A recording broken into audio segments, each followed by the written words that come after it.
Hello friends, welcome to fact discover Tamil. இன்றைக்கி நம்ம பார்க்க போகிறது உலகின் கொடூரமான விஷம் கொண்ட நாகங்களோட பார்ட் 2 தான். ஆல்ரெடி ஃபஸ்ட்டு பார்ட் அப்லோட் பண்ணியிருக்கேன். பார்க்காதவங்க அதையும் பார்த்துட்டு வந்துடுங்க. வீடியோ ஸ்கிப் பண்ணாமல் ஃபுல்லாக பாருங்கள். வீடியோக்குள்ளே போகலாம். இதில் ஃபஸ்ட்டு நம்ம பார்க்க போகிறது சைனீஸ் கோப்ரா, அதாவது சீன நாகம். சீன நாகம்ன்றது ஆயிரக்கணக்கான வருஷங்களுக்கு முன்னாடியே சீன கலாச்சாரம் மற்றும் புராண கதைகள்ல இருந்து இந்த நாகத்தை பற்றி சொல்லியிருக்காங்க. மேலும் பழங்கால சீன மருத்துவத்தில் நாக விஷம் மற்றும் தோல் மருந்துகளுக்கு பயன்படுத்தியதா வரலாற்றில் குறிப்பிடப்பட்டிருக்கு. மேலும் இந்த நாகத்தை சீன மக்கள் பாதுகாப்பின் சின்னம் மற்றும் இயற்கையின் சக்தின்னு நம்பி வந்தாங்க. பெரும்பாலும் இவை சீனா, தைவான், ஹாங்காங், வியட்நாம், லாவோஸ் போன்ற பகுதிகளின் காடுகள், விவசாய நிலங்கள், சில சமயங்களில் வீடுகளுக்கு அருகிலும் வாழ்ந்து வருது. 1.2 1.6 மீட்டர் நீளமும் கருப்பு, பழுப்பு மற்றும் அடர் பழுப்பு நிறத்திலும் காணப்படக்கூடியது. மேலும் இந்த நாகம் அதோட கழுத்து பகுதியை விரிக்கும் போது வட்ட வடிவத்திலும் சில நேரங்களில் கண்ணாடி போன்ற குறியீட்டுடனும் காணப்படும். இதோட விஷயம் ரொம்பவே ஆபத்தானது. ஏன்னா இதுக்கு முன்னாடி பார்ட் 1ல நம்ம பார்த்த நாகங்கள் எல்லாத்துக்குமே விஷம் ஒன்றா நியூரோடாக்சிக்காக இருக்கும், இல்லைன்னா சைட்டோடாக்சிக்காக இருக்கும். ஆனால் இந்த சீன நாகத்தோட விஷம் நியூரோடாக்சிக் மற்றும் சைட்டோடாக்சிக்னு ரெண்டுமே கலந்தது. மேலும் உணவுன்னு பார்த்தோம்னா எலிகள், பல்லிகள், தவளைகள், பறவைகள், சில நேரங்களில் சின்ன சின்ன பாம்புகளையும் சாப்பிடக்கூடியது. மேலும் இந்த சீன நாகம் முட்டையிடக்கூடியது. ஒரு நேரத்தில் 10 to 20 முட்டைகள் வரை இட்டு பாதுகாக்கும். 50 to 60 நாட்களில் முட்டைகள் உடைஞ்சு குட்டி நாகங்களும் வெளிவரும். சமர் கோப்ரா அப்படிங்கிறது முதல்ல 20ஆம் நூற்றாண்டின் தொடக்கத்தில் விஞ்ஞானிகளால் பிலிப்பைன்ஸ் நாட்டில் கண்டுபிடிக்கப்பட்டது. பிலிப்பைன்ஸ் நாட்டில் இருக்க சமர் என்ற தீவில் இந்த நாகங்கள் அதிகமாக காணப்படுறதுனால இதுக்கு சமர் கோப்ரான்னு பேர் வந்துச்சு. முதல்ல இந்த நாகங்களை கண்டுபிடிக்கும் போது இதுவும் பிலிப்பைன்ஸ் நாகங்களும் தான் கூறப்பட்டு வந்தது. அதுக்கப்புறம் இதோட விஷத்தன்மை, டிஎன்ஏ வேறுபாடு, உடல் அமைப்பு இதெல்லாம் வச்சு தான் இதுக்கு ஒரு தனி இனமாக அறிவிக்கப்பட்டாங்க. மேலும் இந்த நாகங்கள் 1 to 1.5 மீட்டர் நீளமும் பழுப்பு, சாம்பல் மற்றும் கருப்பு நிறத்திலும் காணப்படக்கூடியது. இதோட விஷம் நியூரோடாக்சிக் வகையை சார்ந்தது. மேலும் இது கண்களை நோக்கி விஷத்தை துப்பக்கூடியது.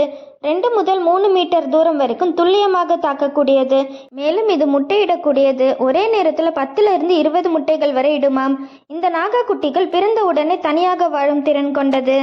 உணவுன்னு பார்த்தோம்னா எலிகள், பல்லிகள், தவளைகள், சில நேரங்களில் சின்ன சின்ன பாம்புகளையும் சாப்பிடக்கூடியது.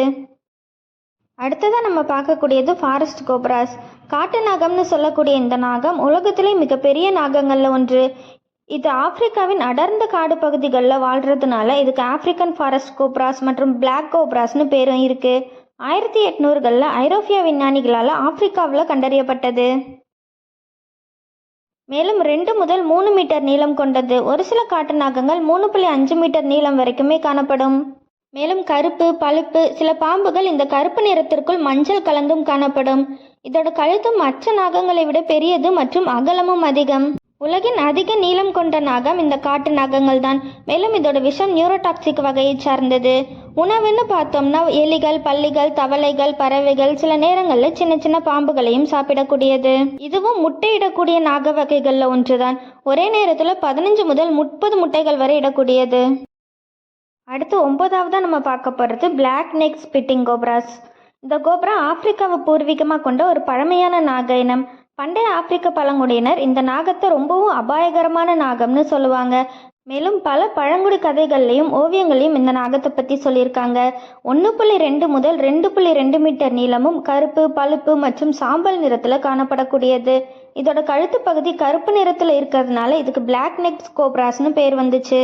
மேலும் இதோட விஷம் நியூரோடாக்சிக் மற்றும் சைட்டோடாக்சிக்னு 2 வகையும் கொண்டது. மேலும் ஸ்பிட்டிங் கோப்ராஸ் வகையையும் சார்ந்தது. 3 மீட்டர் தூரம் வரை கண்களை நோக்கி விஷத்தை துப்பக்கூடியது. உணவுன்னு பார்த்தோம்னா எலிகள், பல்லிகள், தவளைகள், பறவைகள் மற்றும் சின்ன சின்ன பாம்புகளையும் சாப்பிடக்கூடியது. மேலும் இதுவும் முட்டையிடக்கூடிய வகைதான். ஒரே நேரத்தில் 10 to 20 முட்டைகள் வரை இடக்கூடியது. நேரத்தில் வெளியிடக்கூடிய விஷம் 20 மனிதர்களை கொல்லக்கூடிய அளவுக்கு சக்தி கொண்டது. உணவுன்னு பார்த்தோம்னா சின்ன சின்ன பாம்புகள், பைத்தான், சில நேரங்களில் மற்ற நாகங்களையும் சாப்பிடக்கூடியது. இதோட இனப்பெருக்கம்னு பார்த்தோம்னா மற்ற நாகங்கள்ல இருந்து ரொம்பவே வித்தியாசமானது. அதாவது கூடு கட்டும் ஒரே பாம்பு இந்த ராஜநாகங்கள் தான். இலைகள், மண் இதெல்லாம் வச்சு கூட்டை அமைத்து ஒரே நேரத்தில் 20 to 40 முட்டைகள் வரை இடக்கூடியது. மேலும் முட்டைகள் வெடிக்கும் வரை காப்பாற்றுமாம். இந்த வீடியோஸ் எல்லாம் உங்களுக்கு ஒரு புது நாலேஜ் மட்டும் இல்லாமல் ஒரு ஆச்சரியத்தையும் கொடுத்துருக்கோன்னு நம்புகிறேன். நம்ம பார்த்த எல்லா நாகங்களும் ஒவ்வொன்றும் தனித்தன்மை கொண்டவங்க, காட்டுக்குள்ளே சூப்பர் ஹீரோஸ் மாதிரி தான். உங்களுக்கு இது போல் யூனிக்கான அனிமல்ஸ் பற்றி தெரிஞ்சுக்கணும்னா மறக்காமல் நம்ம சேனலுக்கு சப்ஸ்கிரைப் பண்ணி பெல் ஐக்கான் கிளிக் பண்ணி வச்சுக்கோங்க. அப்போ தான் அடுத்தடுத்து அப்லோட் பண்ணுற வீடியோஸ்லாம் ஸ்ட்ரைட்டாக உங்கள் மொபைலுக்கே வரும்.